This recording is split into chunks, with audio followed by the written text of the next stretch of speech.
according to God, the white man is the devil. See, I've been in here for a little minute.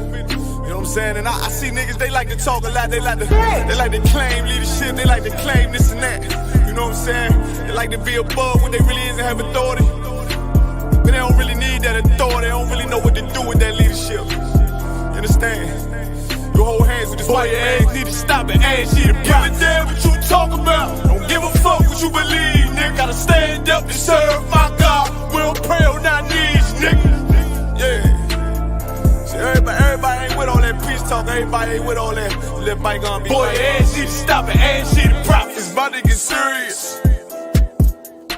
When they hit us with dope and kill us with crack, where the fuck with your leaders? I'm curious.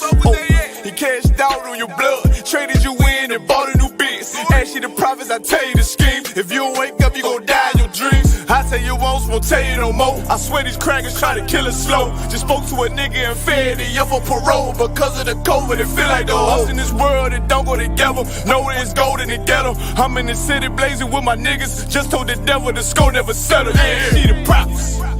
I'm tired of these niggas keep talking about, you know, you respect my religion, I respect your religion. Boy, your ass need to stop it, ass she the prophets. You know, like we all come together. Cause you know, they say God so loved the world. God so loved the world and know boy, your ass need to stop it, ass she the prophets. Don't give a damn what you talk about. Don't give a fuck what you believe, nigga. Gotta stand up to serve my God. We don't pray on our knees, nigga. Yeah. Hey, gentlemen, young, we don't pray on our knees, nigga. Gotta stand up. You know what I'm saying? Boy, your ass need to stop it, ass she the problem. Step I'm solid for show to the fake niggas. Stay silent, I got it, let's go. I ain't taking no loss, ain't no talking when we got the flow. Ain't no peace, just play with your own. I'ma be loyal to the right arm. Tell him we can't keep it slave. And I can never let bygone be bygone. Got your baby mother on high, let your baby pass through the fire. Ain't she the prophets? That baby so belong to the Lord. How dare you abort it? It's death of a failure, bitch, I can't afford it. I prepare slaughter, you bring me my water. Push your leaders weak, let them lies slip through their teeth. Their ass need to stop it, ass she the prophets. That's just the reality, Christians. I'm sorry to hurt your feelings. I know your pastor lied to you every Sunday for 30 years, but that's what the church is for, lying. That's why it exists, to lie the money out of your pockets. Boy, your ass need to stop it, ass she the give a damn what you talk about. Don't give a fuck what you believe, nigga. Gotta stand up to serve my God. We don't pray on our knees, nigga. We don't pray on our knees, nigga. Gotta stand up to serve my God. We don't pray on our knees, nigga.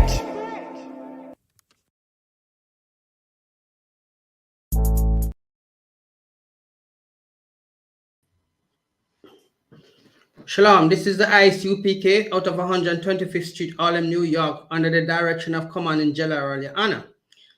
And we are the sub-branch in the United Kingdom at 3994 Lodge Road, B185PW. We know. This way. Yeah. This is the script. This is the Monday class. And we have class on Tuesday, which is a brotherhood class. And Wednesday is the history class. And Thursday, scripture breakdown class. And Friday, we have Lashwan Kwadash. And on the ends, and we have the Saturday morning Sabbath class. Right. So today, we are going to talk about what does the Bible say about fornication? Because we see that fornication is rising up on the double. And a lot of brothers and sisters find it very hard to understand what it means. Because, you know, the older woman is supposed to teach a younger woman how to love their husband. And plenty of times, it comes down to a bag of argument in the house. Just over the rights of a man. But then when the man take on his housely duty, the woman is sometimes slacking.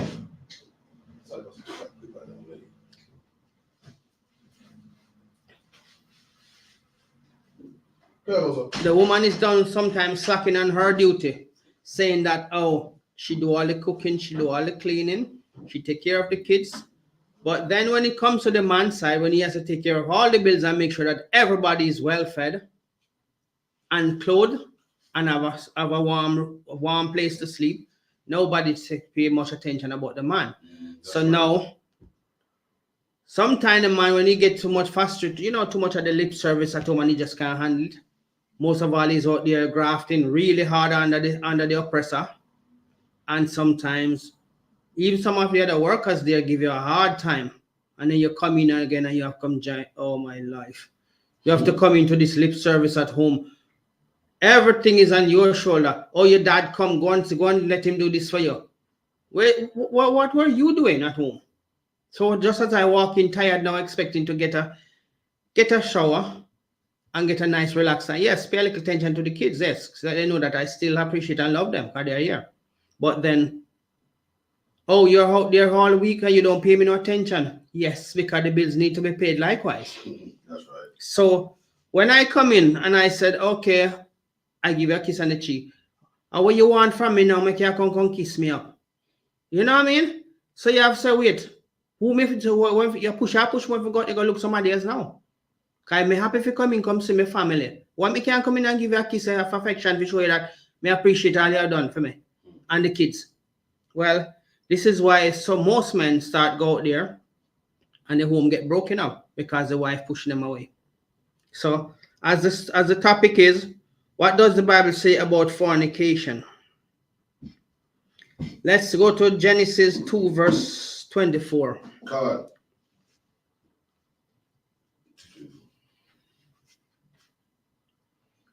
Genesis 2 verse 24. Therefore shall a man leave his father and his mother and cleave unto his wife, and they shall be one flesh. They shall be one flesh. So your duty is to your husband. That's right. Likewise, your husband's duty is to you. That's right. Not neglecting your other responsibility, because a man cannot neglect his other responsibility, knowing that you have to be fed, you have to be clothed, you need somewhere to put your head, and most of all, you need your hair done. Because that's one of the things we like to see in our women. Really polish up them face. Not with makeup, don't get me wrong. Your hair is done properly and your face look bright and chirpy. We don't want to see you come in, looks like some big saggy baggy. Walking out, your face just hung down like some Bex bull all day long. No, you're supposed to cheer us up when we come from the oppressor's house. Once we look at you, we feel that love and that affection coming from your nice, warm, welcome smile. You must, once a man take on that duty of leaving his mother and his father, and you're married and become one flesh. That's right. You must work together, not against each other, because anything work against each other will create friction, and unnecessary friction that might goes up in fire. You don't want that in your house. You want your house to be a happy, welcoming home for your husband and the kids. And likewise, when you go out, the same thing applies. So when you are pushing away your husband that God gave to you, because remember, God say he give a wicked man to a wicked woman. So you understand that there's always a friction against each other there. But you don't want to be that wicked husband that get a wicked wife, not the wicked wife that get a wicked husband. Else it's not going to be a happy home. There's always going to be some form of spark kicking off in that house. And then when the kids they grow up and start taking side, the whole thing start even expand. Because everybody's going to pull different direction now. It's not only back and forth. Now it's sideways, up and down. Fornication is something that destroy the house. It destroy your body. That's right. You come in, a man that worship the flesh will have disease in his flesh. He will have all kind of affliction. Likewise, it applies to the woman. Because when the woman go out there and sleeping with a lot of men, you're going to bring something home. You didn't buy from the store. You just go out there like a little whore and bring it in. No, we're not saying we are calling you whores. But if you display that behavior and come in with it, that's exactly the label you're going to get. That's right. The man is just the same, right? If he go out there and he brings something home to you that he did not buy from the store, then he's just as a whore, just as you. That's right. So it's one for another, not one against another, because there's no house that divided can never stand. So fornication is not something good for you to bring to your house. If you have to have more than one wife, then you must sit down and agree to it, because Two cannot go one place unless they agree. So if you had a wife in the house, say, okay, the pressure is too much on me, bring in another wife, and she's happy with that, then that's fine. Even make it more happy and jolly. Somebody have to welcome you and make you feel happy when you come home from work. At least more things will be done and everybody will be happy. So if you going out there, remember it's only applied to a man. You as a woman cannot have more than one husband. That's right. So don't get all excited now and stepping out of your house so you think you can go out there and do that. No, it only applies to a man. Because man must be the head of the house and the rules is laid down by a man and slowly trickle down from the wife to the kids. Okay? So nobody is above the rules. Even the man himself have to apply to the same rules as the Most High apply himself to the same rules. He cannot tell a lie and he will not lie to you. And he will not mislead you. But he will show you the consequences if you step away from what he's guiding you to. Now, if we go to Matthew 5 verse 27.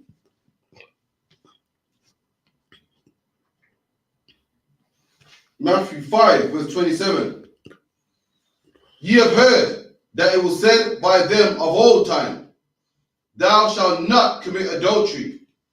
Thou shalt not. So when you see these people in them polygamy relationship running up and down, yeah, and some of the other people who God tell us, so when you go among these people, do not take on the behavior of these people. You can leave your wife, and when you come back, you see your wife pregnant, and you have to accept that child.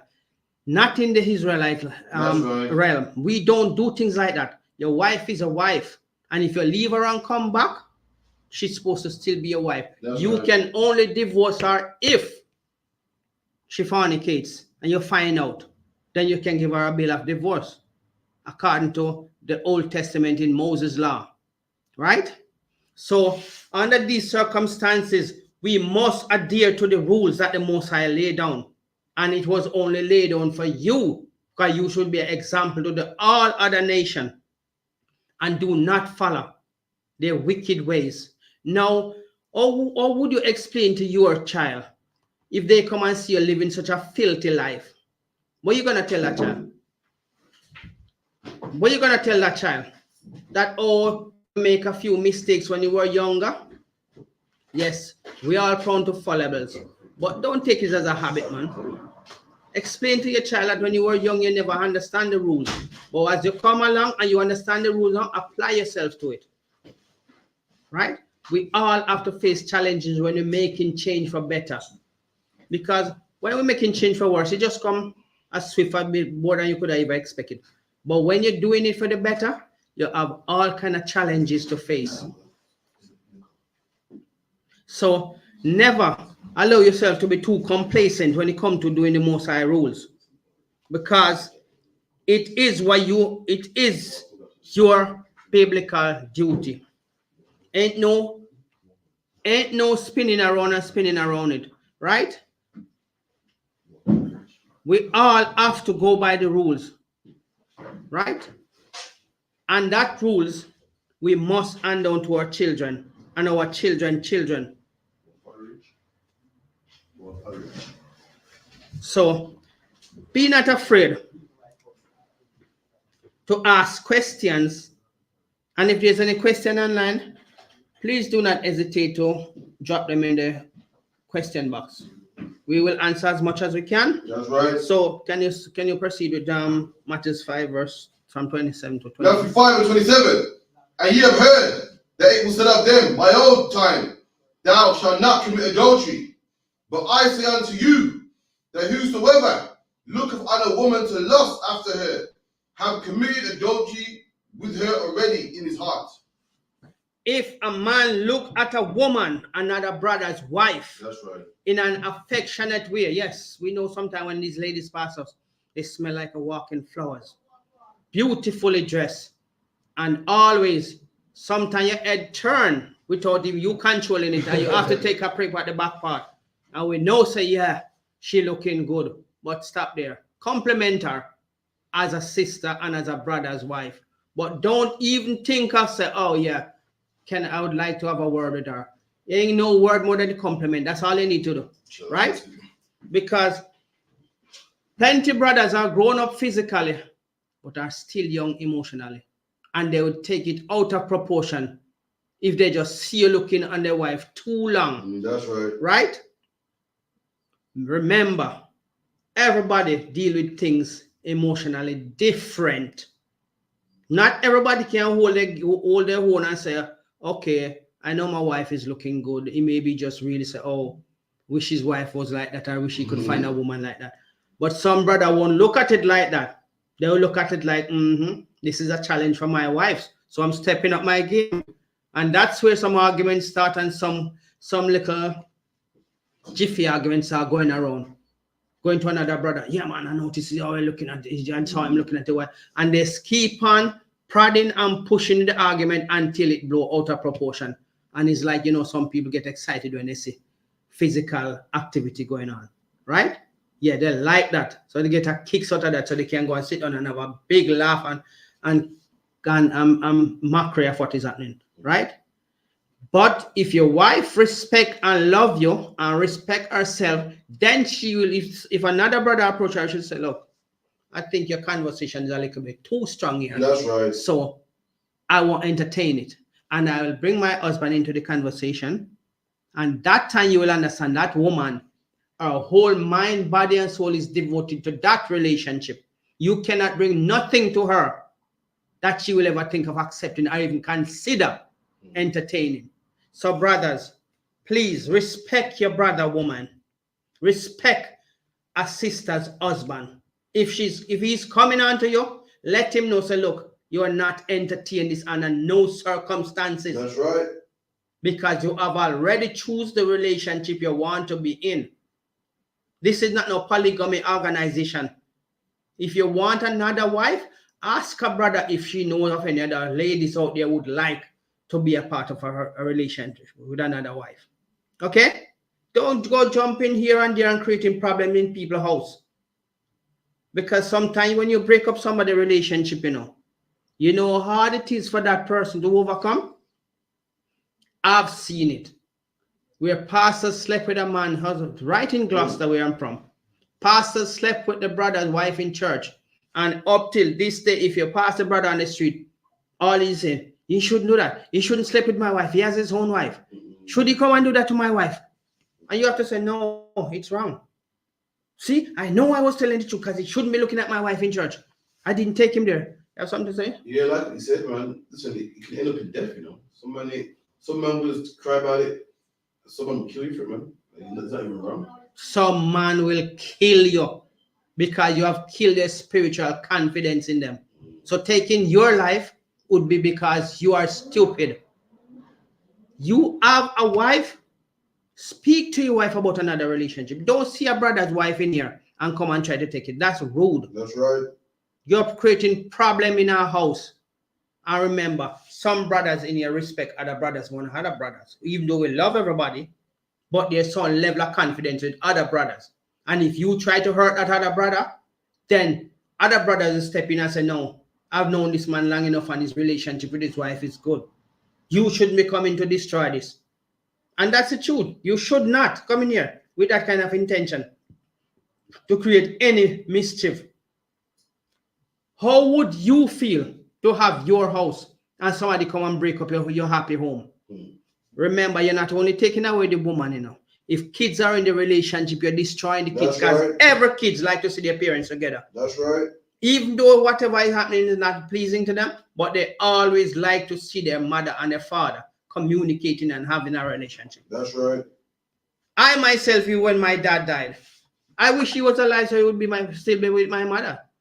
And we can live as a family unit. But guess what? That's none of their fault. It's just time for him. His number calling is expired. So that's how it ends. But in here, we don't entertain that kind of behavior. Live according to the rules that the Most High give you. Every man must have his wife. The same thing God said to King Solomon. If you had asked me for my wife, I would have given it to you. That's right. But you go and take that man wife and put that man husband, woman husband, and put him before the battle so they could kill him. Right? And when the prophet came and asked him, if a man has 1 cow and another have 100 cow, and that man take away that 1 cow from that other man, what should happen to him? He said, tell me who it is, let me go and kill him. That's right. And when the man said, thou art the man, David knees tremble. Solomon knees tremble.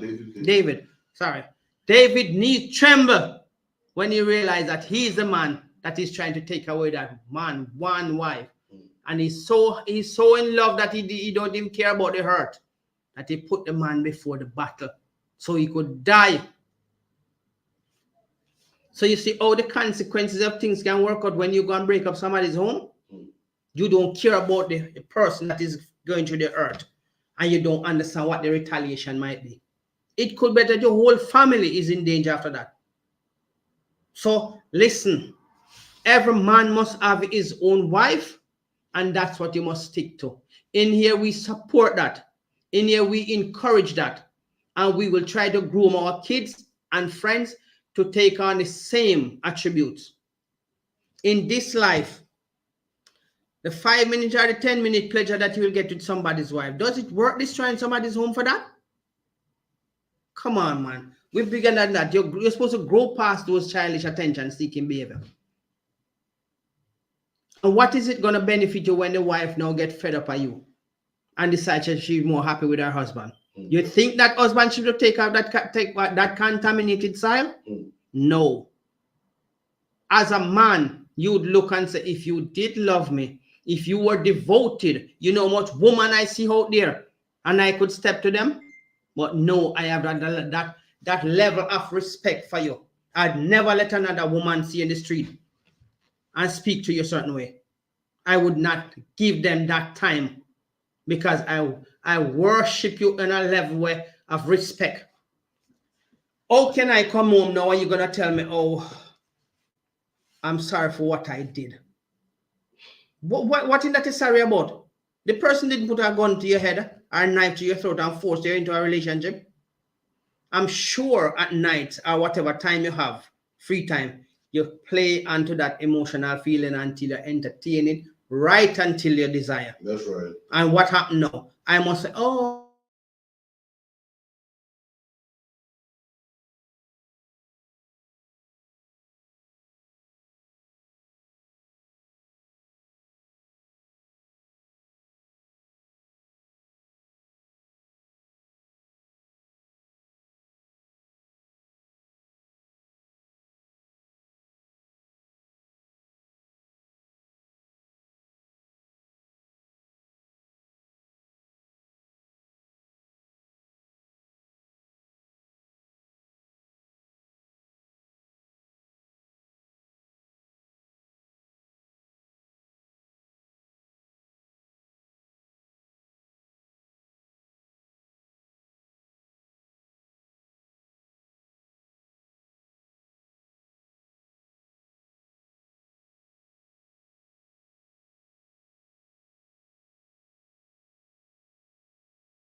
the effort you put into making that relationship work, convincing that woman that you want her to be happy for the rest of your life with her.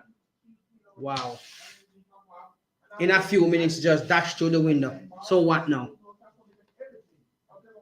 Nobody must come and tell you that your wife is not good enough for you. That's who you're going to live with. That's who you're going to spend the best of your life with.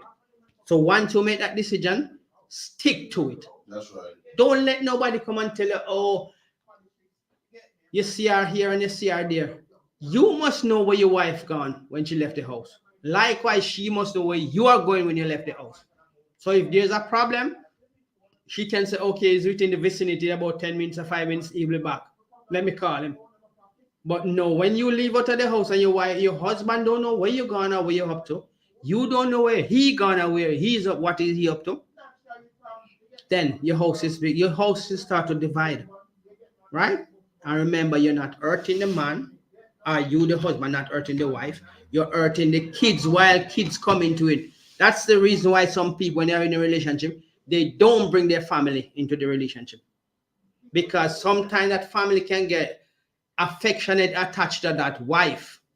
And when that wife gone, it hurts a whole multitude of family member because that wife first cut is the deepest. Yeah. When she come into that family and she present herself as a nice, lovely wife, and the mom say, "Oh, I love this girl. Make sure you cherish this one."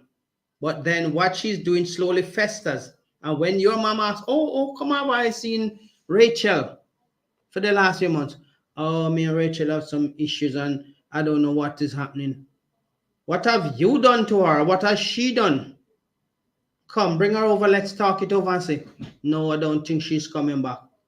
Now everybody's going to get all upset and say, "Oh, I wonder if she was the really woman that she presented herself to be.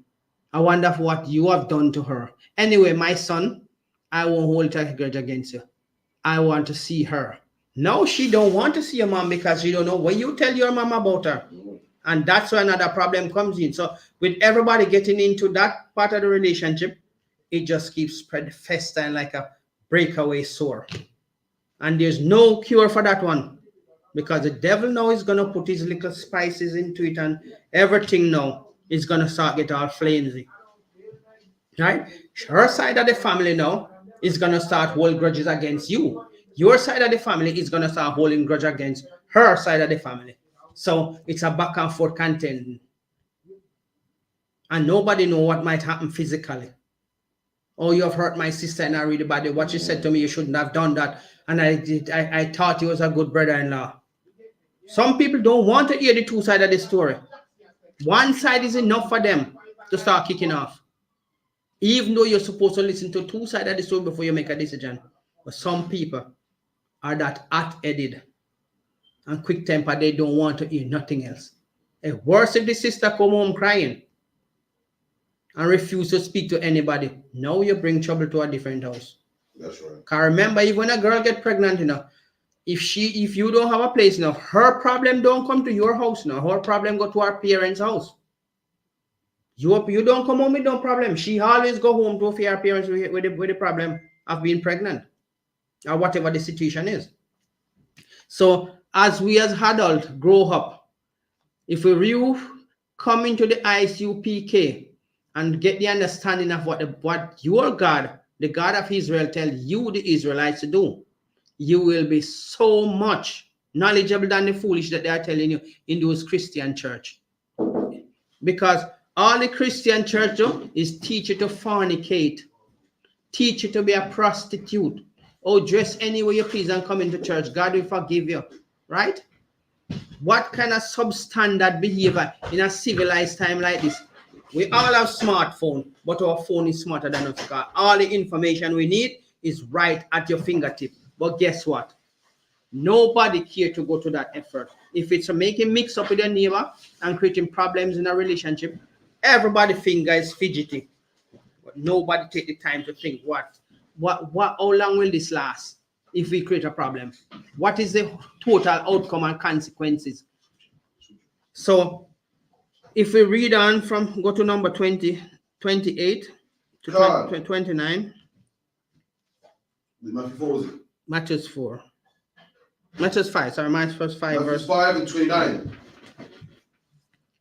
"And if thy right eye offend thee, pluck it out and cast it from thee.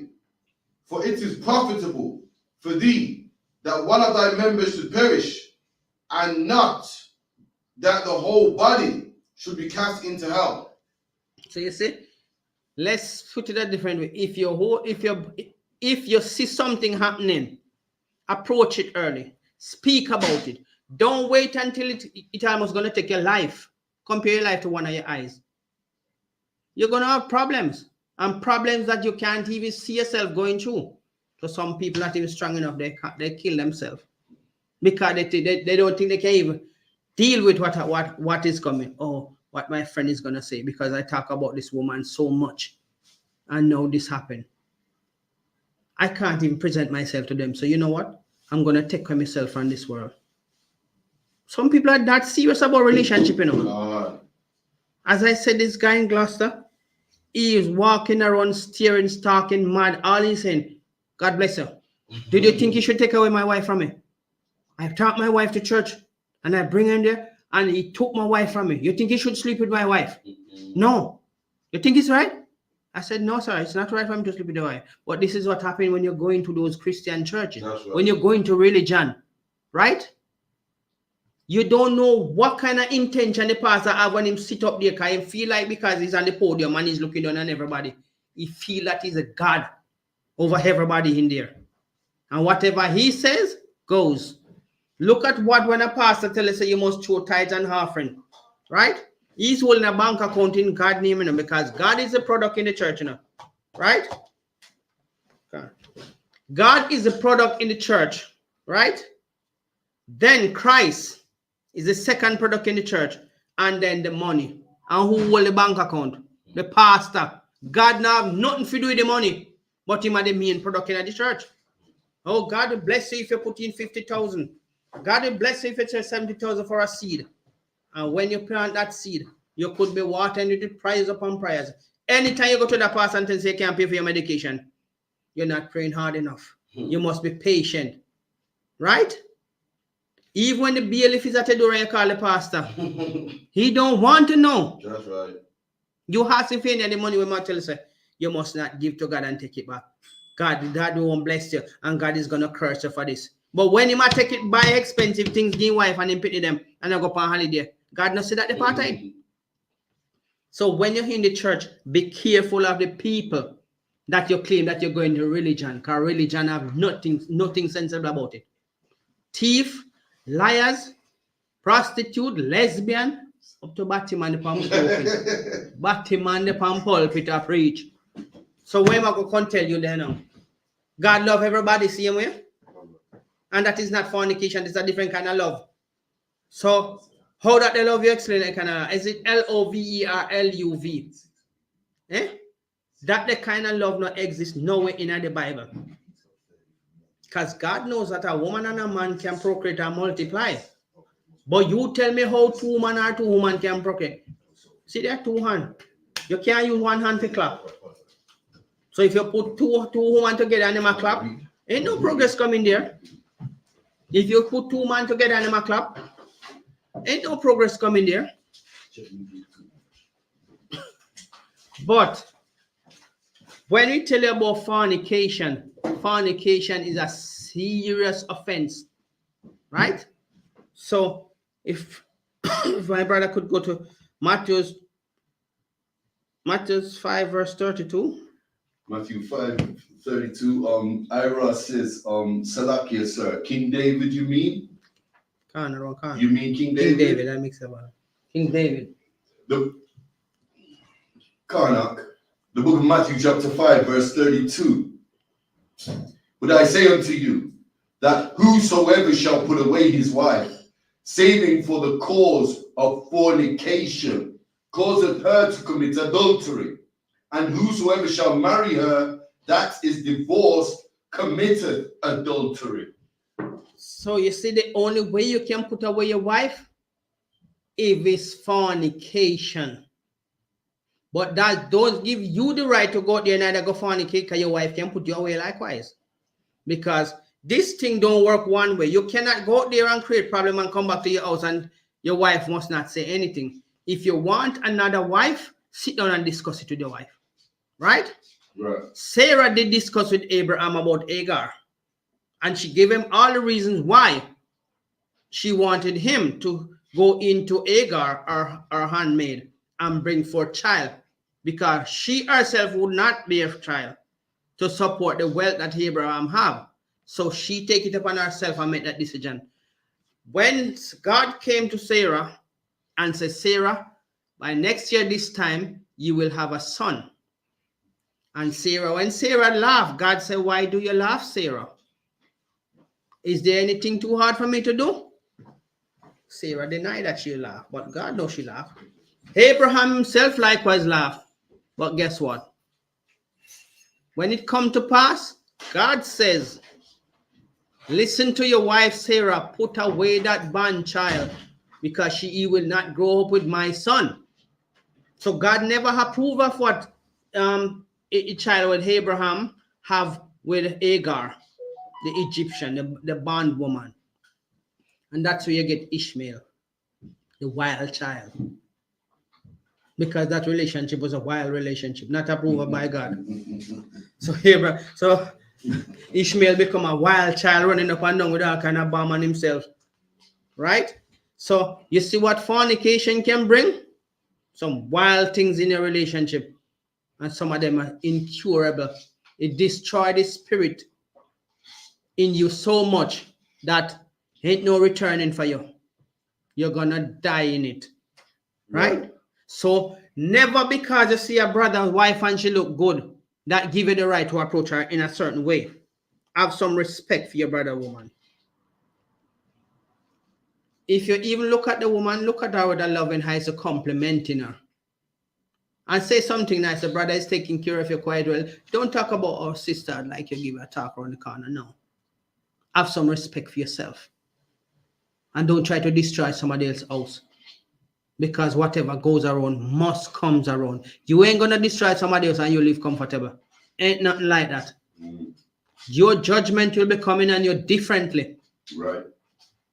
Because in your mind you already fornicated her. That filthy thing that you've been thinking, you already done it because you already tell yourself, say, yes, it's gonna happen. Right? So remember this.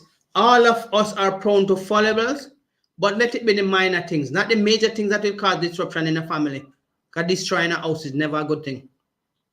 You're not only destroying somebody's family, right? Your desire not only destroying somebody's wife, they're destroying the kids. It interrupts the whole flow of a family, right? And then you now think, oh yeah, I'm a cocksman out there. You ain't coxing nothing under your own destruction. You're just cocking a gun for your own destruction. That's all you're doing, right? So if you go there and think, say, yeah, I've got that brother wife, and look at him walking around with that bitch, your bitch is gonna be a different bitch when for your preference for your destruction come by you. That's right. Because when your wife now realize what you've been doing, and then that brother realize that what you've been doing with his wife, then it's gonna be a different day. You weren't no brother, you're the devil in disguise. And your wicked intention, you shall pay the consequences of it.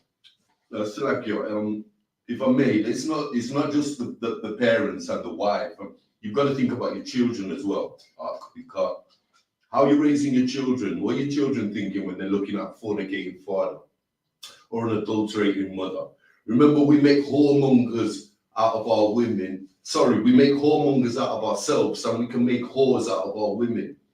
And that's why we have these laws, statutes, and commandments. So that was quite heavy when you had that weight to that statement, because we always know that when it happened like that, it just not remain one place. The word is gonna start spreading. Okay, I don't stay with your wife anymore. Well, me and her is having a little difficult time. Why you and her having a difficult time? Is there something we can do to make it right? Well, you have to talk to her. When you hear the woman's side of the story, nobody's gonna agree with you. And what are we showing our children? We're raising whores and whoremongers amongst our children. They're gonna watch what we're doing, and they're gonna behave. They're gonna feel that when the right time comes for them, they can behave the same way. That's right, because the living example that we show in front of our kids, you think they might not hear or seen what you're doing, but it's slowly written on their mind. And when they grow up, like, oh yeah, I remember my dad do this. I remember my mom do it. I used to see my mom, my dad argue anyway, so it's not a problem. My dad used to bring another woman into the house, so it shouldn't be a problem when I do it. But your dad didn't tell you that he might have some dangerous disease that he bring home. Right? And you're lucky it did pass on from him to the wife, then to you, to kids. And some of these diseases are terrible. It's not like you can go in the bath and wash it off. Some of them take your life and leave back victims behind, because that is a punishment. You love the flesh, and the flesh destroy you. So for the sisters out there having a good husband, support your husband. Give your husband that respect in front of a man who want to think he can come break you. Because some women are really jealous, you know. When they see a man of decent family structure, they get jealous. They don't know the effort and the work that is put into that to make it look that good. They just say, oh, that family looks so, they're so together. And she find a way to worm her way into the relationship and break it up. Likewise, the brother will see a nice family out there, a man with his wife and everything looking good, and he find his way, worm his way, tell some lies and convince the woman. And when the poor woman fall for that, she realized, oh, my life, I'm breaking up my happy home for this. My husband was doing better for me than what you coming with. Not only financially, but physically and spiritually. We were in the Bible. We were doing all the right things. That's why our family relationship was so blossoming and so glowing. But look at what I left into my family. A wicked worm. And he through the structure of my relationship and look at me now. My husband don't want me. My kids don't even want to know me because what? I have messed up. And it's not like that kind of messed up can turn around and say, oh, sister, I'm sorry now, but I'm going down on one knee to show you that I love you. No, that trust is so broken that she don't even want to look at you. What else? What else you going to convince her after she devotes so much of her life for you? And what are you going to say?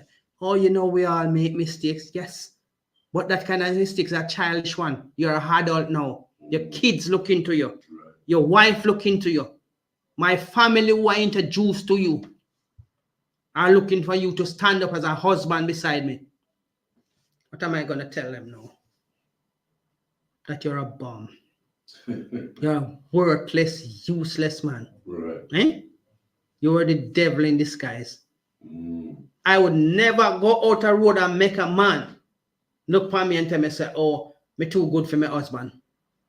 But you go out a road and make a woman tell you that I don't deserve you. And look at what you bring. Disease come give me. Something can cure. And you know what comes after?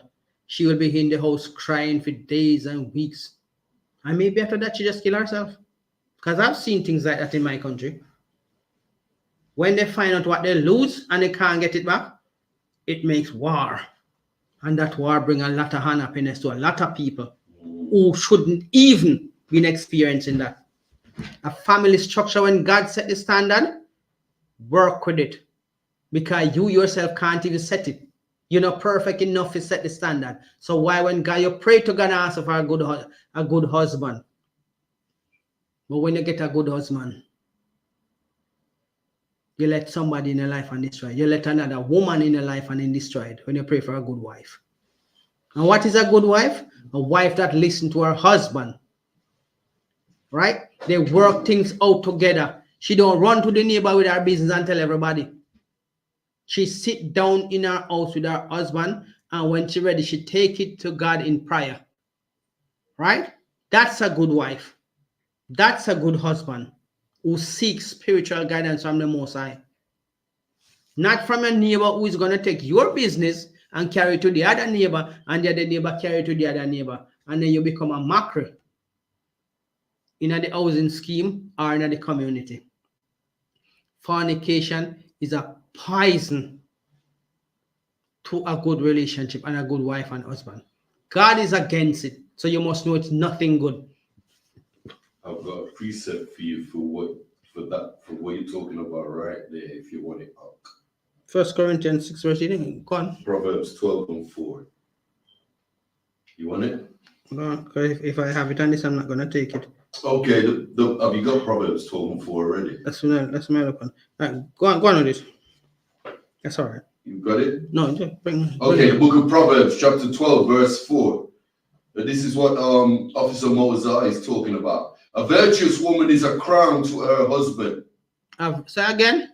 A virtuous woman is a crown to her husband. You hear what God says? A virtuous woman is a crown. Even a princess or a little girl or a woman, when you put a crown on their head, they feel so elated, so excited, and they can't stop touching the crown to make sure that it feels good on their head. But to a husband, read again. The book of Proverbs chapter 12, verse 4. A virtuous woman is a crown to her husband. Very much. And everybody would like to wear a nice shiny crown and feel confident with that crown upon their head, just like a king on his throne. That's right. You are the king in your relationship, and you are the princess in the relationship as a woman. So you should wear that crown as a wife with honor, with dignity, with respect for your husband, Right. and respect for yourself. So guess what? Don't let no little kaba weak back man, or what you call it? Them little slinky back man come jump in your relationship and mess it up and then gone. Because all them I look for is, oh, me spot that, oh, me pat down that, me slap down that, me ride down that, me mash up our bird nest, right?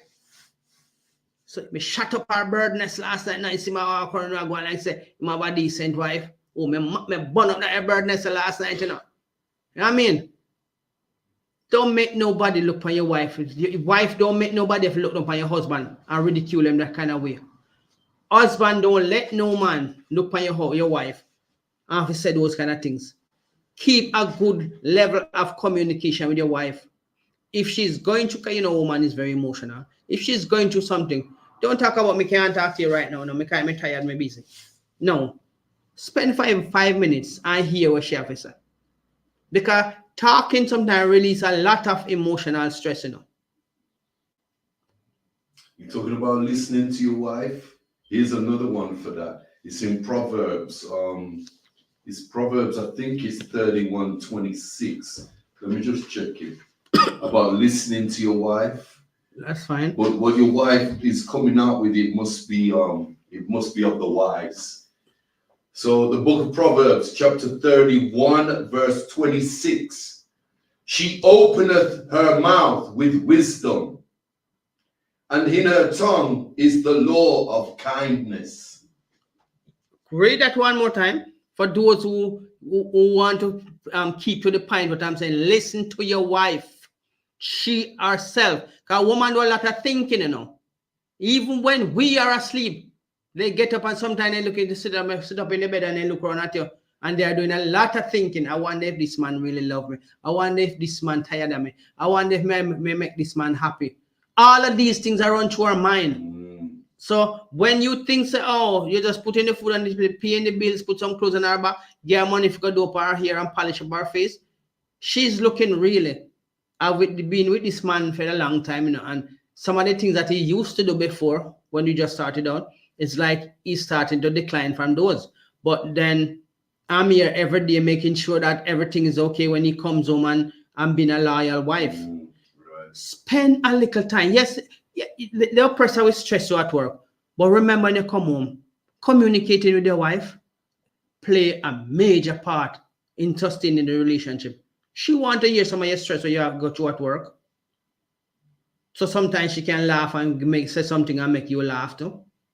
I'll give you a good word of encouragement when you go back out. Is there a question online? No, just a comment. So I'm telling you. From a sister about her husband. I'm telling you. Sister, feed that husband and encourage him. And thanks for admitting that, yes, you do have a husband who you cherish and love. So, brother, I'm telling you, you are the head of your house. God is putting you in charge of your house so you can stand up like a man. Right? Read. Want this again? The book of Proverbs, chapter 31, verse 26. She openeth her mouth with wisdom, and in her tongue is the law of kindness. So you see, in her tongue is the law, and speak kind words. So you come in, you stress, say something kind to your wife, and she will say back something kind to you. How was a day? How was a day, darling? She will turn around and ask you, how was your day at work? I know you have to you look a little stressed because you're coming from underneath the pangs of the oppressors, but at least you're home, and I'm happy to see you back home. But then you must likewise compliment her. Thank you for showing appreciation for what I went out there and did, and have to put up with and come back home and thank you for the support. A kind hug and a kind kiss on the cheek or the lips is your wife is, so want to kiss the lips same time, do it. But show a sense of appreciation, but never let a next man bust a salad. You would not eat that tackle. Yeah? Stay firm. Sidestep him argument. Okay, Salakia. There's a question online and it coincides with the sister, Denicia Ruth Dabru. It coincides with her comment. She comments that her husband never married her, but obviously she's with a man that she's having physical relations with. But she's obviously talking about a church wedding, a man-made wedding, Okay. where we know in the Bible, sex is marriage. God gave us sex for two purposes: to replenish the earth and for marriage. They're the two reasons we're given in the Bible that sex is the definition of marriage and to replenish the earth. The question is from Seeker of the Truth. So the sister says that her guys never married her, but she is married. Can I just And the right? question, Sorry, Deborah Ruth. What I'm gonna say to you, sex is marriage. Don't worry about the ring on your finger, because remember that is what the government benefit from when you have to register the marriage. And when you're gonna divorce, you have to pay for your divorce likewise, right? But God never say anything about that. Who did marry Adam and Eve? They weren't nothing like that. Sex is marriage. That's why it's called a sacred thing between a man and a woman, right? So don't worry about this big fancy fairy tales wedding, because most of those big fancy fairy tale wedding always fail. Sometimes the wife is only looking for them big presents and the attention from her friends and whatever. But a humble marriage like yours will last, because you're not trying to impress nobody else but your husband. You are only living up to the expectation of the Most High and your husband and your kids. Okay? But those who you see them big fancy cars, stretch limos and double-decker limos, you can stand up inside that and everybody see you driving past there, your husband and your friends them throwing flowers and rice and pouring out wine on the ground and toasting, all kind of toasting. Those are the excitement, the people who like attention and live for the praise of the community, not the blessing of the Most High.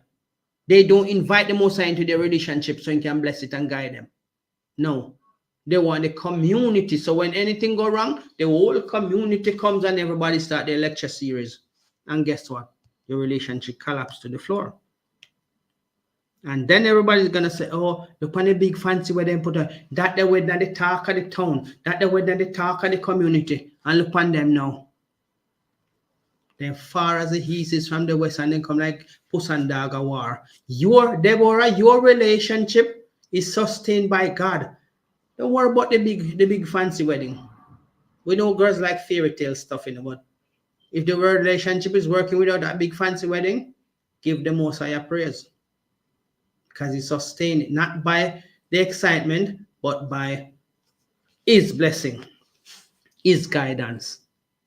And your kids will see that it's not the big fancy things. It's not that big shiny stone on your finger that keep the relationship going. But the blessing and the respect of you for your husband and yourself. Any other question? Khan.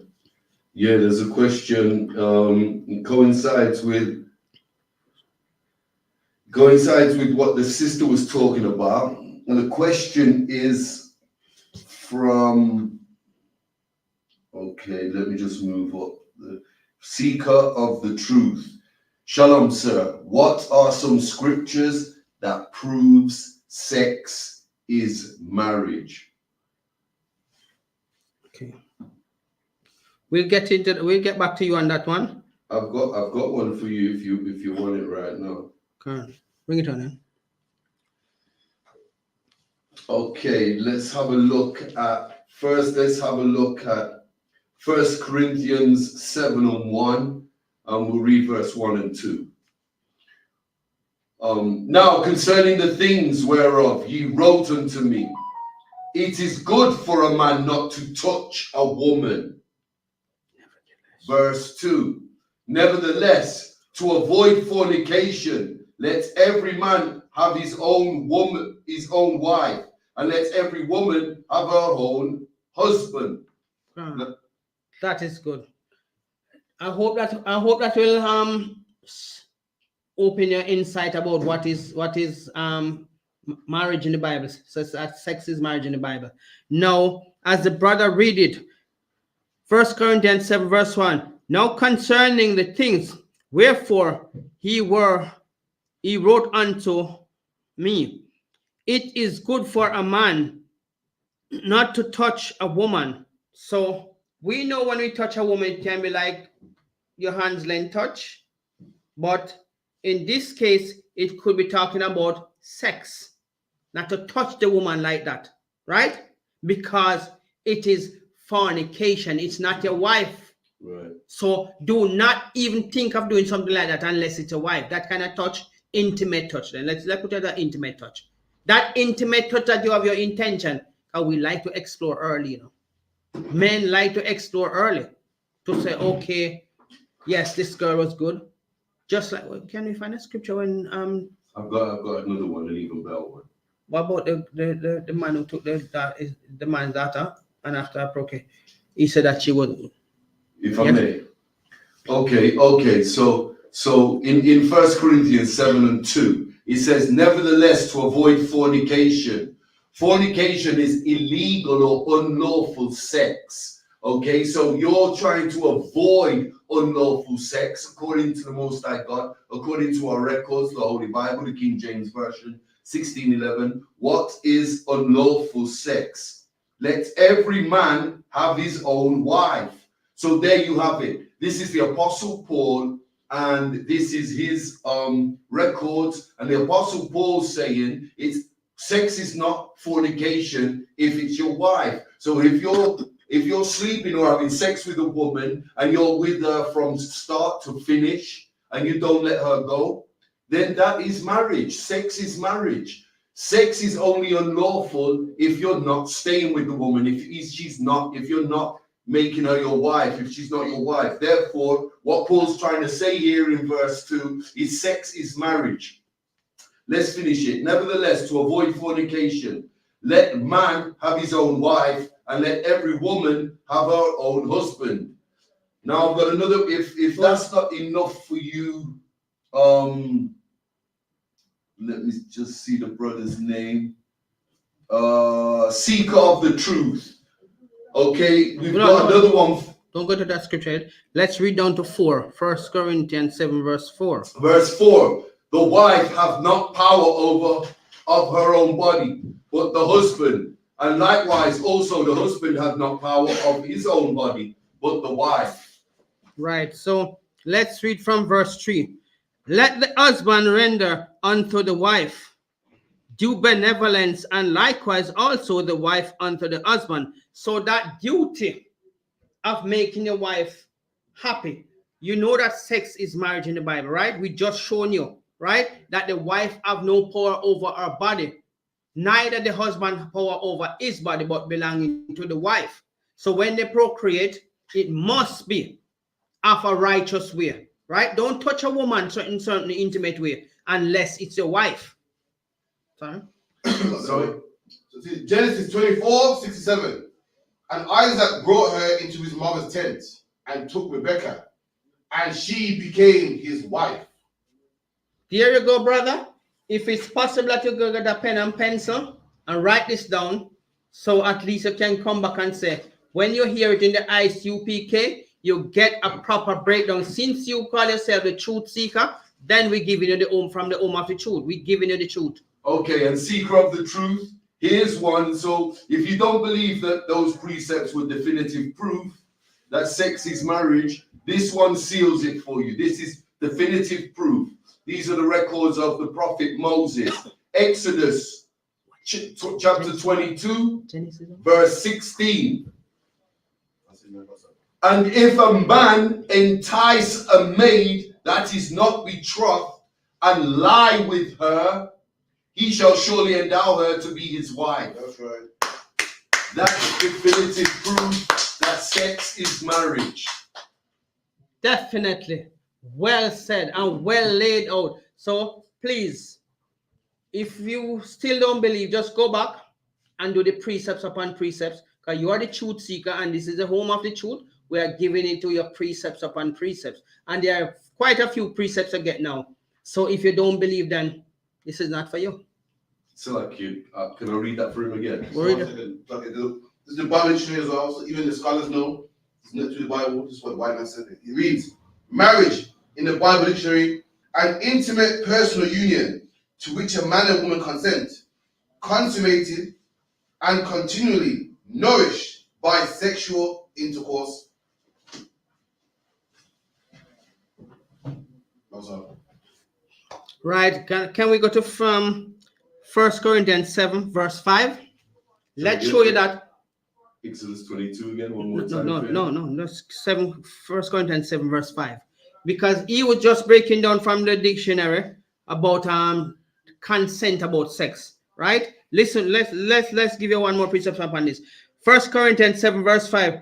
Defraud not the one, defraud ye not one the other, except it be with consent for a time, that he may give yourself to a fasting.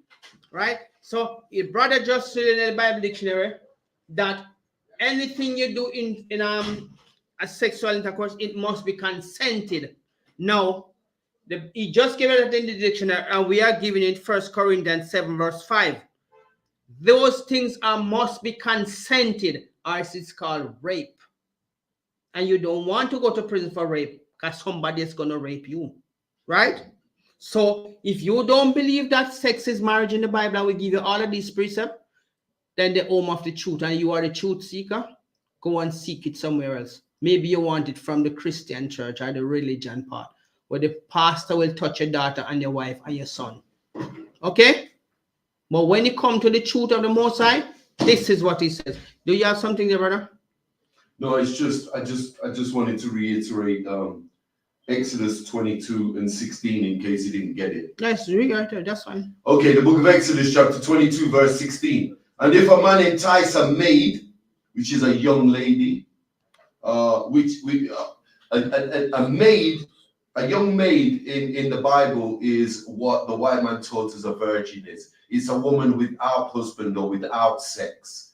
So you have to understand these records before you can put them into the right context. Okay? So we give you 3 precepts. I'll read on. If a man entice a maid that is not betrothed and lie with her, how do you lie with a woman? You're going to take her to bed and have sexual intercourse with her. He shall surely endow her to be his wife. Definitive proof that sex is marriage. I hope you've got that seeker of the truth. Come. So we can go down to 1 Corinthians 6, verse 16.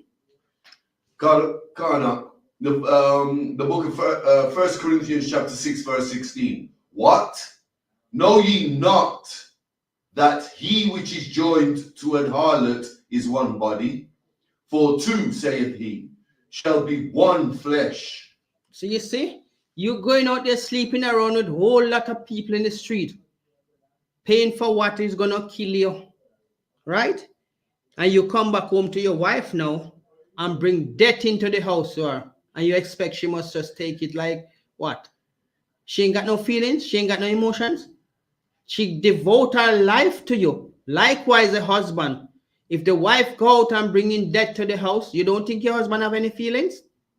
He's gonna feel uncomfortable knowing that he devote his life to you and want to grow old and celebrate a 50th anniversary of a relationship.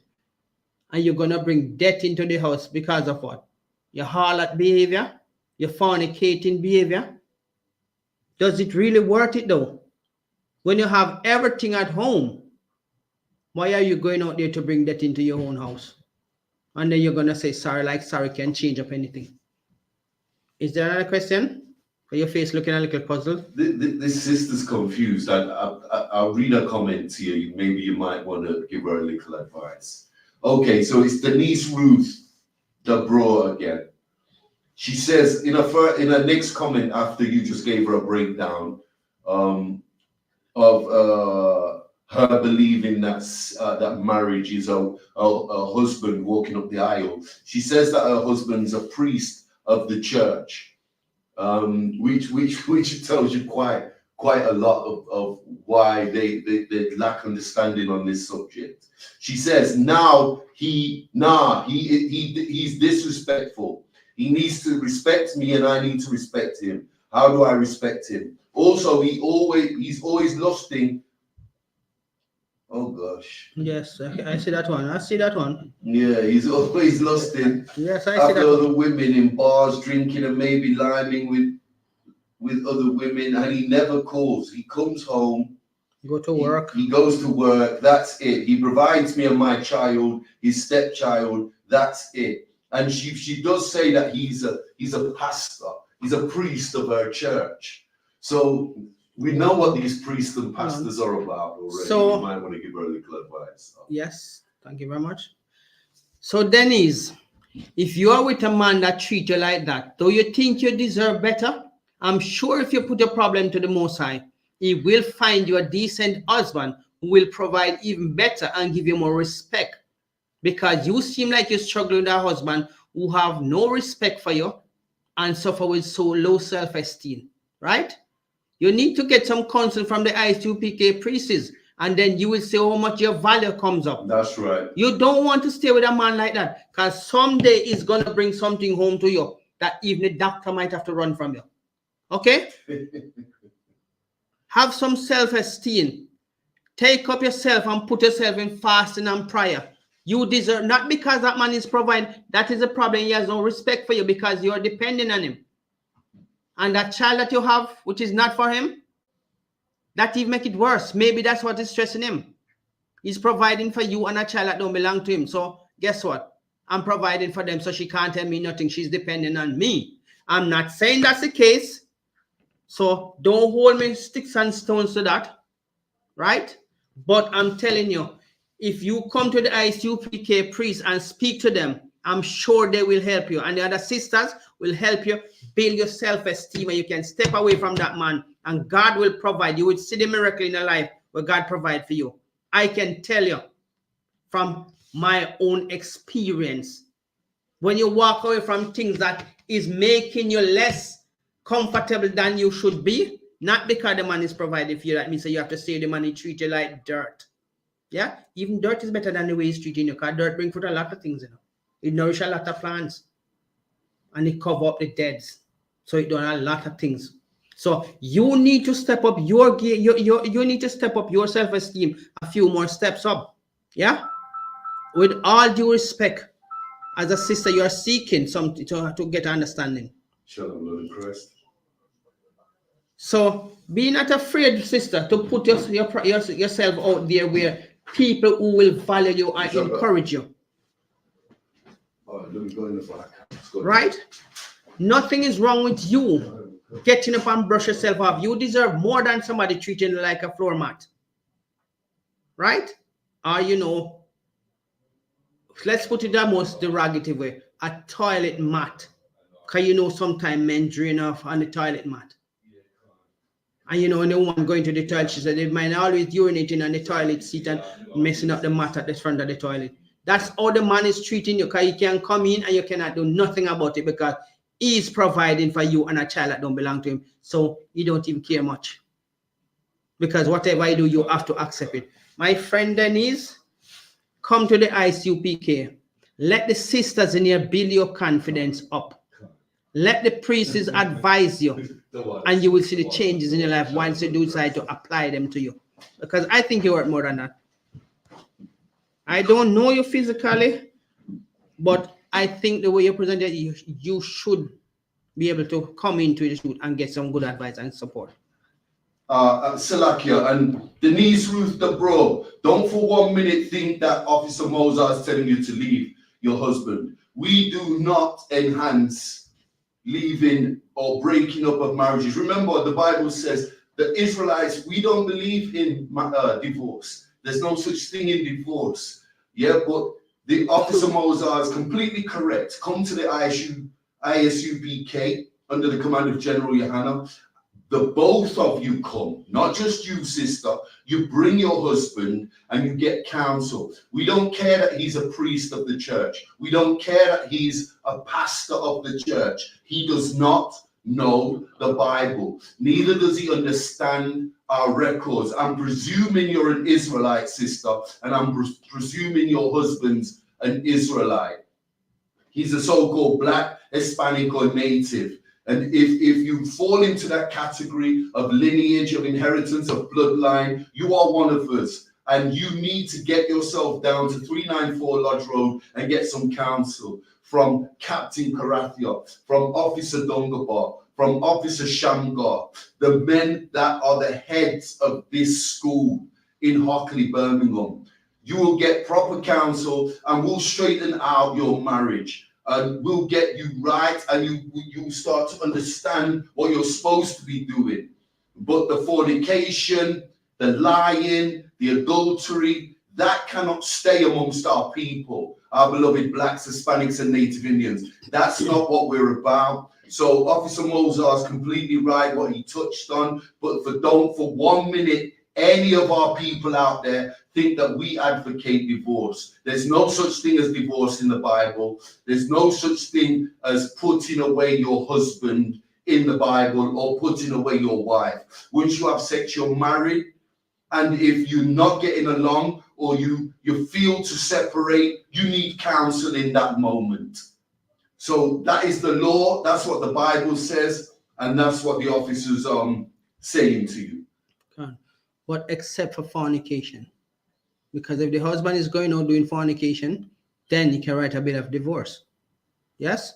But even though we'd really like for you to reconcile with the whole relationship and see if you can make a change and turn the husband around, that's fine. But let's read. Getting us, but yeah, just to add to that, getting a second and third wife or sleeping with other women is not fornication. Remember, he'd only be fornicating if he was sleeping with a married woman. For him to go out, for this priest or your pastor husband, sister, if he goes out and gets a second wife, yes, you can sit down and discuss it. If you're not happy, you need to come to the ISUPK and get counsel. But you shouldn't come on by yourself. You should bring your husband and counsel together. Remember, he's not committing adultery if he gets a second or third wife. He's acting lawfully. Okay, he's doing nothing wrong. If you're the one that's not happy, you are not allowed to put your husband away or divorce him. This is biblical. This is in our record, sister. Get this. If you're still not happy and you're not happy with what we're teaching you and showing you, get yourself down to the ISUBK and get that most important counsel, that life-saving counsel from the elders in our school, the heads of our school. Salakia. Can we proceed to read 1 Corinthians 6 verse 19? 1 Corinthians. No, sorry, 6. So, flee fornication, ever sin that a man's. The book of 1 Corinthians chapter 6 verse 19. What? Know ye not that your body is the temple of the Holy Ghost, which is in you, which ye have of God. Read from 18, sorry. God. Flee, verse 18. Flee fornication. Every sin that man doeth is without the body. But he that committeth fornication sinneth against his own body. Verse 19. Verse 19. What? Know ye not that your body is the temple of the Holy Spirit, which is in you, which ye have of God, and ye are not your own. Right. So you see, when as Ruth, yeah, Deborah Ruth, this is for you. Just don't Denicia. don't sorry, okay. Denicia route, Deborah. Please come down to 394 Lodge Road and or set a date, because I'm sure you can, if you Google it, you can get the phone number likewise on the website, and arrange some form of meeting with one of the priests. Okay? Donga Bar, Krathia, our Officer Shamgar. They are good at counseling. And I'm sure if you don't come alone, as the brother said, bring your husband. So both of you we can sit down and counsel both of you. There's no problem that cannot be solved when you present it to God. Because even Sarah, when Sarah doubted God that she could get pregnant at her age, she did listen to her husband. Her husband did listen to her when he tell her to put Ishmael away. And God said, listen to your wife Sarah. So please persuade your husband and bring him down here as best you can. And it might not happen tomorrow, it might not happen next month, but kind of neng in our ears a little bit until you get fed up and come. Right? And then we can help you in that area. But for now, you can't just sit and ride out the storm and think it is going to get better without help. No disease in the body cure without help. You understand? So don't sit down and stress on it alone. I hope this will be of a good advice to you and you take it on board and come along. So now let's go to Romans 1 verse 29. Let me see what it says. The book of Romans chapter 1 verse 29. Being filled with all unrighteousness, fornication, wickedness, covetousness, maliciousness, full of envy, murder, debate, deceit, malignity, whispers. Right. So you see, all of these things can develop these spirits of evil in you, because you're gonna get hungry and you might hurt yourself, likewise hurting somebody. All of this jealousy and rage of anger just because of fornication. Yeah, you look good. So take heed that you don't go overboard when things like these hit you, right? Because you expect that a husband should treat you like a wife, and likewise you treat a husband like a husband. But in circumstances like this, let's understand that God don't like these things, and He show you what can happen when these things come into your life. And when some people start losing respect for each other in a relationship, counseling is a good thing. Don't get yourself too carried away about what people might say, because people will speak whether you do good or bad, ugly or pretty. People will say what they want to say. They ain't gonna wait on you, right? It's just that you must, under every circumstances, seek help. Both prayer and counseling can do a lot, right? Right. So don't be afraid to get up and get out there and seek the counsel that you need and the help that you need. Can we read verse 30? Romans 1 verse 30. The book of Romans chapter 1 verse 30. Backbiters, haters of Yahweh, despiteful, proud, boasters, inventors of evil things, disobedient to parents. So you see, all of these, when a husband break up a house or a wife break up a house, the children, it can affect the children and become very disobedient because they don't know which side to take anymore. Because they don't want to, some of them love their mom, they don't want to blame their mom for what is happening, even if the dad is trying to explain to him. Some of them love the dad so much they don't want to hear nothing from the mom's side. So they become very disobedient, knowing that they were in a happy house and think that everything was happy between the both of you. Then all of a sudden, they let the guard down, everything break away. Now, they don't know which side to go. So they just become confused. They don't want to hear nothing from nobody. All they want to see is that you two back together and things work out. Kids always love to see their parents together, right? So don't come with this silliness now thinking about, oh, I can't stand this man. This when you're in this relationship, this is not about you anymore. No, this is about the kids now. Right? I know you have emotion. I know you want everything to work out, but don't forget, don't just break up because it's gonna you're gonna get your freedom. It's more than that. Every happy home get counseling. And if you don't want counseling, then you cannot do it on your own anyway.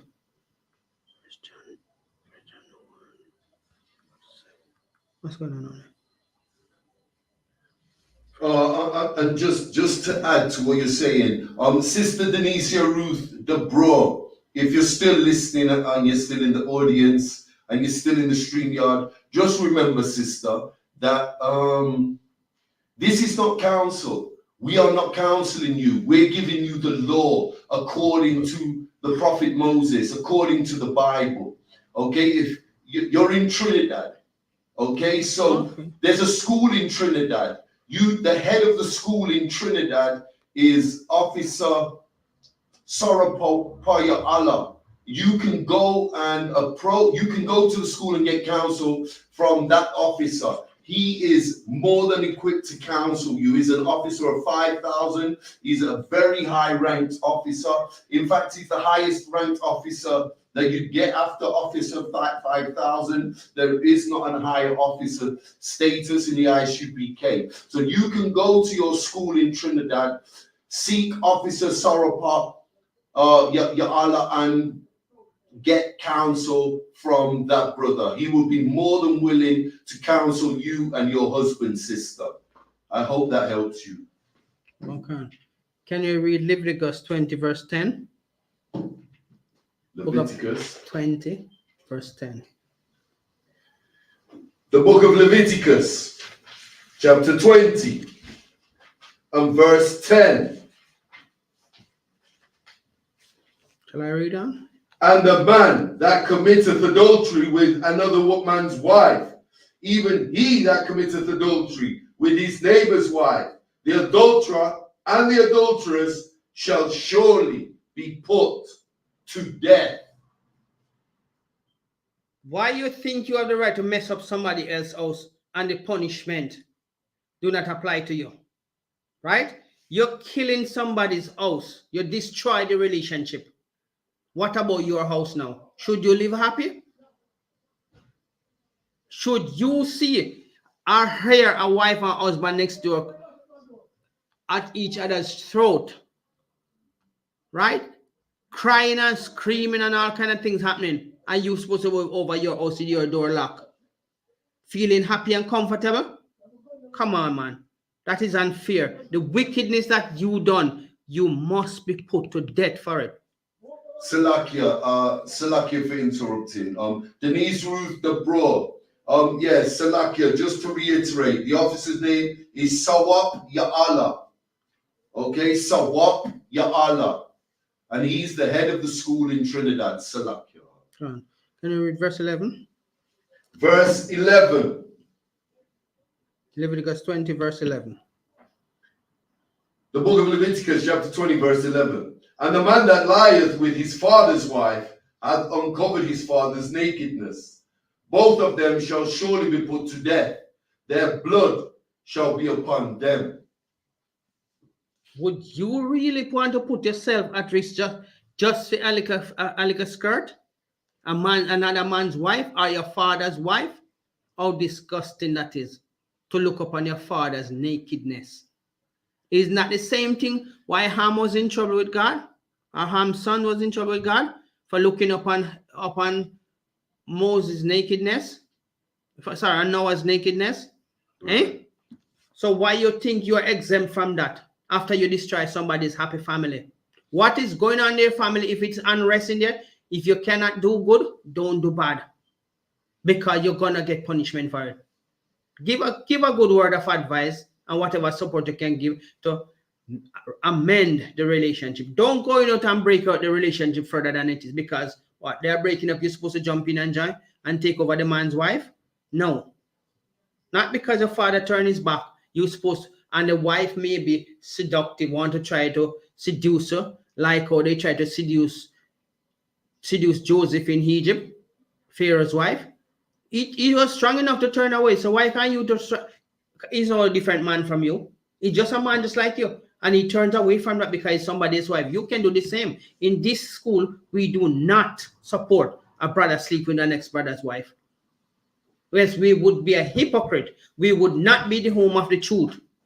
Right? We would be like them filthy Christian church and then filthy pastors and priests into the Catholic Church telling you that God loves everybody and you can pray for your sin. Most of all, they're going to tell you to come and confess your sin to them who are committing more sin than you. Because most of those priests are molesting even kids, right?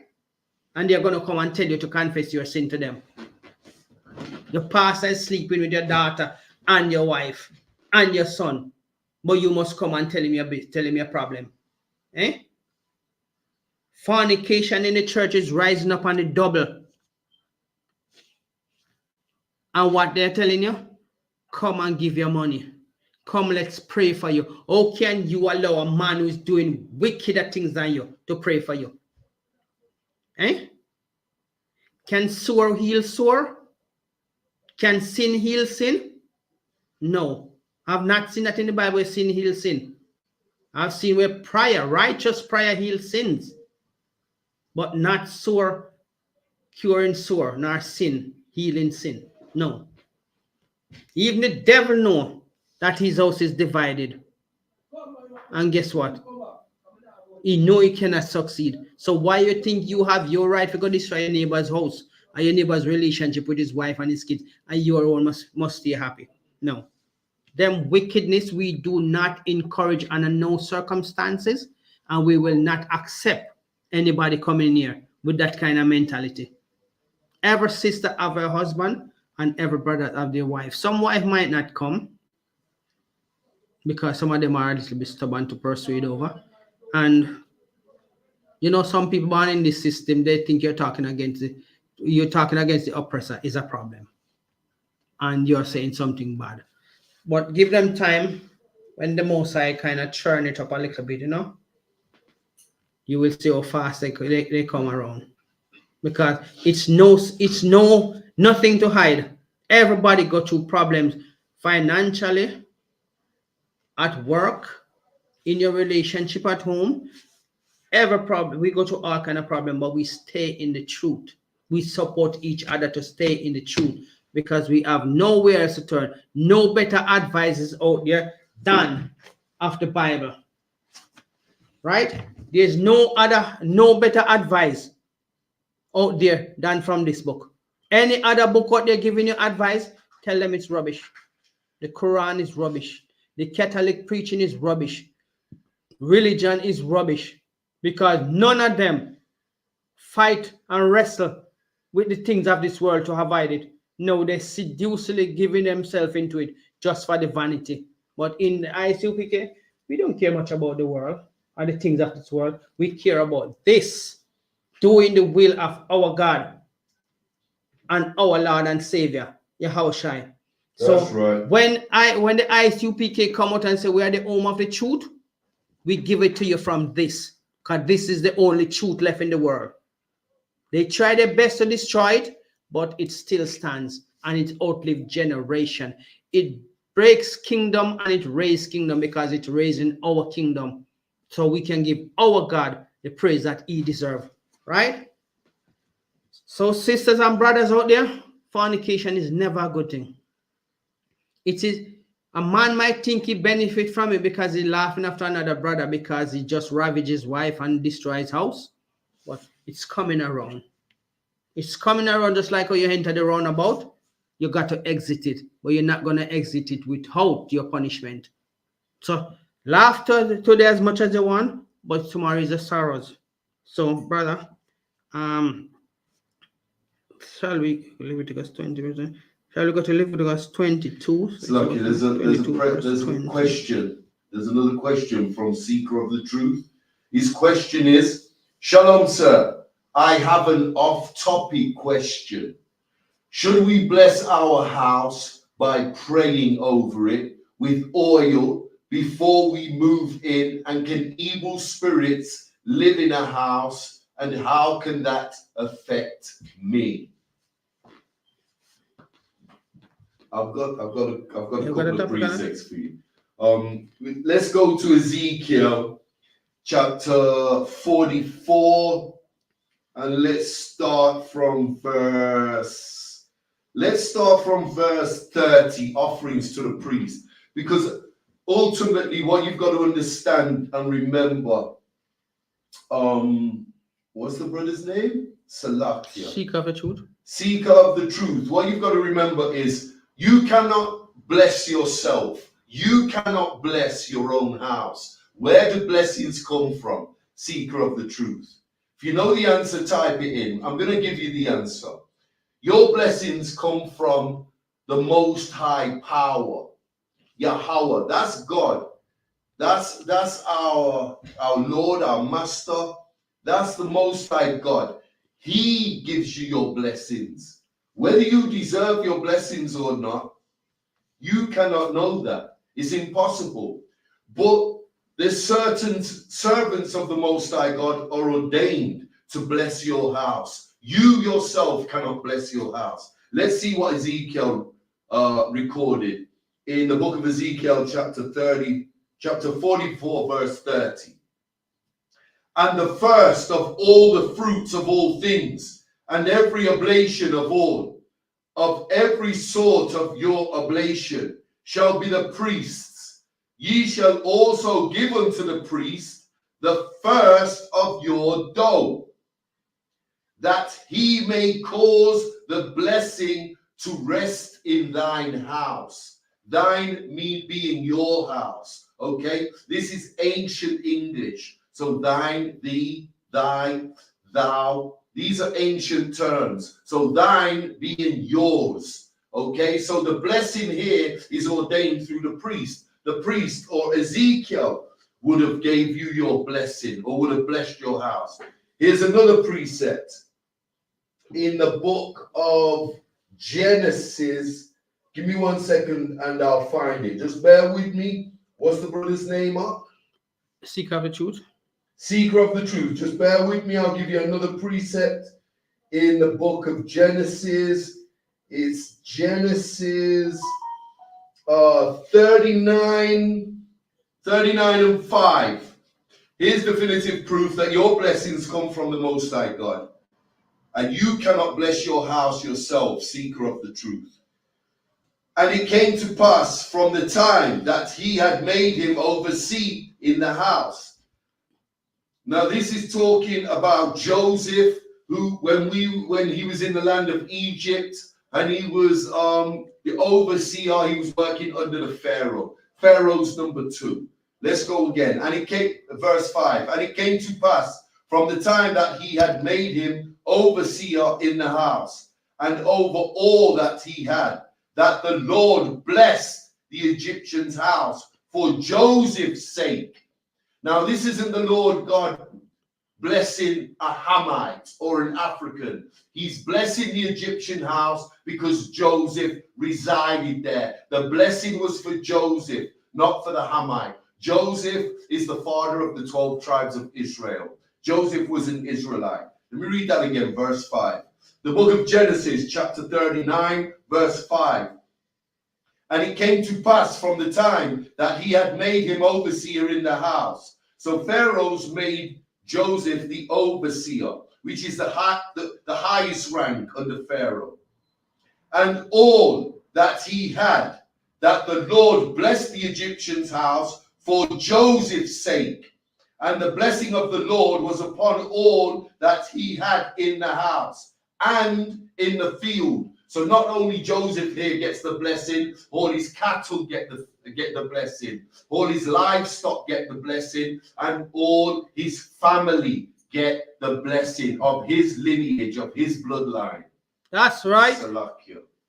So I hope that seeker of the question. truth. I hope that settled your deal, and we could get back on track with what word is. Can you give me the book of Deuteronomy, Leviticus 20, verse 10? Come on. The book of Leviticus, chapter 20, verse 10. And the man that committeth adultery with another man's wife Even he that committeth adultery with the neighbor's wife, the adulterer and the adulteress shall surely be put to death. Right. So all of this comes under the same heading, and we shall show you that in the book of Deuteronomy 22, verse 22. Deuteronomy 22. The book of Deuteronomy, chapter 22. Which verse? Verse 22 to 24.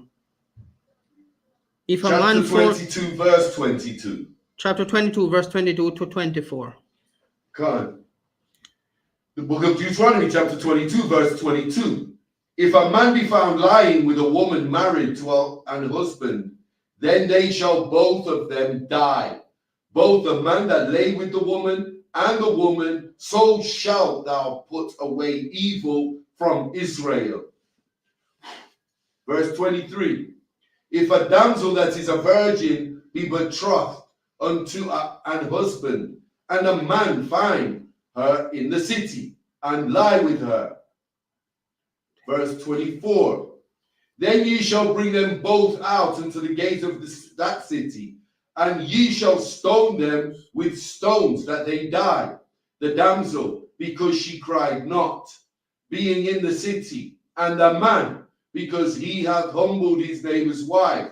So that shall put away evil from among you. Right. So you see, all of these are the rules that the Most High give to us to live by a certain standard, because we should be the light of the world, right? And if we are doing these things, the other nation have no respect for us, right? Even though till today they know who we are, and we are bringing out the truth of the Most High, they still don't have no respect for it. But that doesn't mean that we should fall for the filthiness of their world and the practice that the polygamy practice, right? And this is why you see so much filthiness going on in church, because nobody go by the rules what God said, right? Because we ourselves break away from the rules. But we are coming back to that which the Most High have given. Never sleep with your sister's husband. Never sleep with your brother's wife. Never sleep with your father's wife.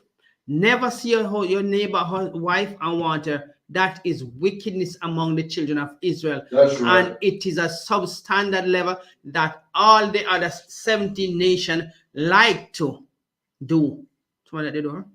So basically, you must know that with us, as the children of Israel, we are expected and being looked upon to uphold a certain standard.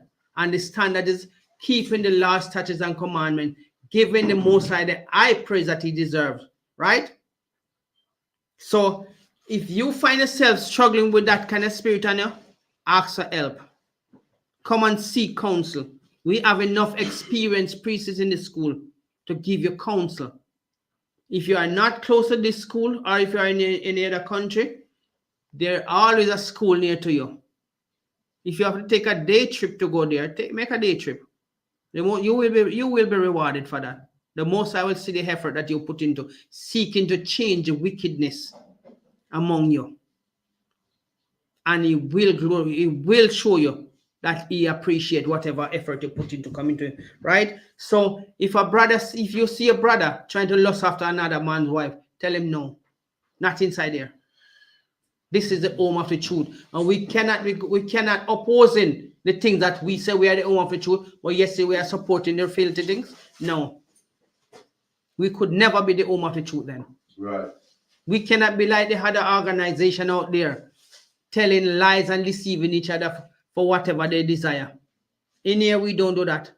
We break bread together, and we go in the street and we sweat together to bring forth this truth to all our people that pass in the gates. And most of all, what would we even hold on to if we lose this truth?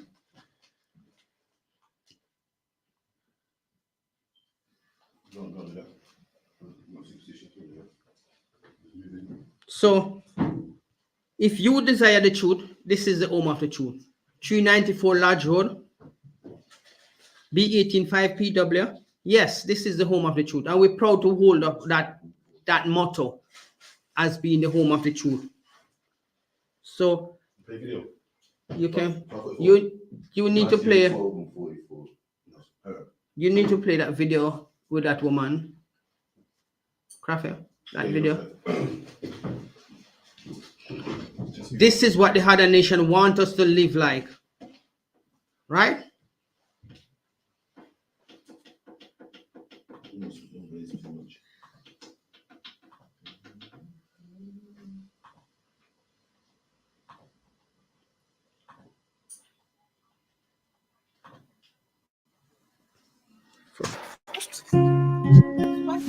Look at this. There is nothing special about a man marrying the way many of the women, confidence. but the reverse You don't want to live polyandry like this? is unheard of Eh? in the mainly patriarchal This is like society. like swine However, following in things our- are beginning to change with Yeah? stories of women with multiple husbands emerging. Look at this. This is This harm. woman Not has living. become famous in this area. She is a mother of 2 children, has 3 husbands, and all live in the same house. Jimmy, Danny, and Hassan are now best friends, and it seems they share almost everything from the place This they is the way live in of to the Haman. same woman You they cannot want to share. live like this. One These wife, young men, who 3 seem to be the husbands. same age, That's like- live in this that's beautiful like 3 city. swines eating at Being the a woman same and marrying many men that. is uncommon in this area and this country. Their neighbors are so used to them that they don't seem bothered even when walking on the street. These men also take pride in being with their wife wherever they are. What made Nellie decide to marry 3 men? Why did these men agree to share one woman? No. How do they handle it when it comes to intimacy time? This is an extraordinary story of a woman who married 3 husbands. My name is Nellie, and I am the world record holder woman in this area with 3 husbands. I work as a car Watch dealer. that telephone. She is the woman of three husbands, and she really she think everybody is looking up on her like she's an example. She's abomination. That's right. She's filthy. She like a pig with a trough. 3 pigs each under one trough. Look at the substandard behavior. Come on, Israel. We don't have to stoop so low to that. That's right. Look, Get them from Dubai. like that. Come on, man. And sell them in my country. I have lived with these 3 men as my husbands for 3 years.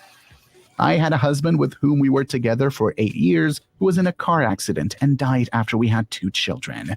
After my husband died, And welcome back to this U.S. Open office.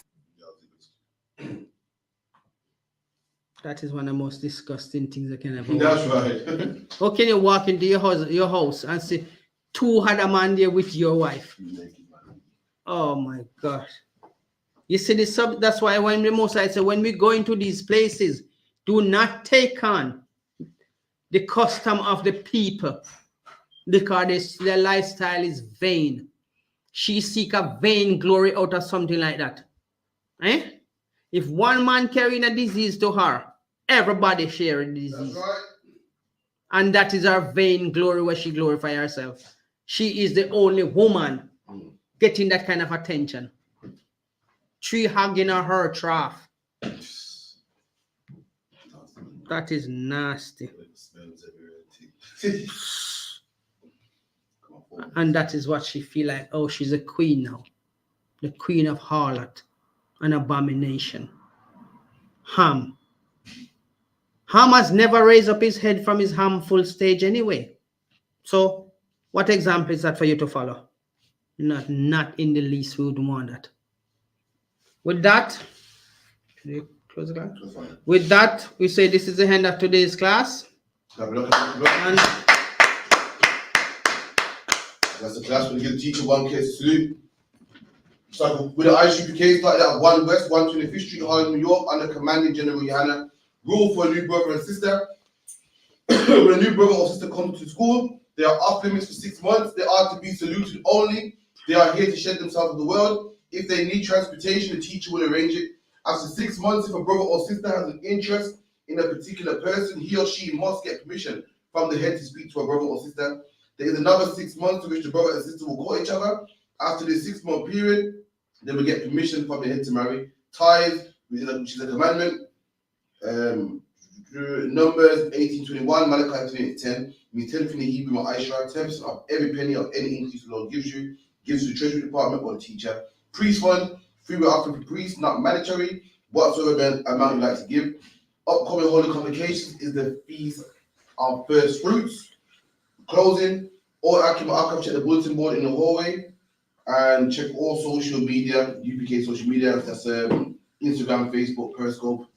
If anyone wants to be a trooper in the school, start wearing all black boots, shirt, pants, headscarf. And with that, I'm going to give one question to teacher, Visual and Madian.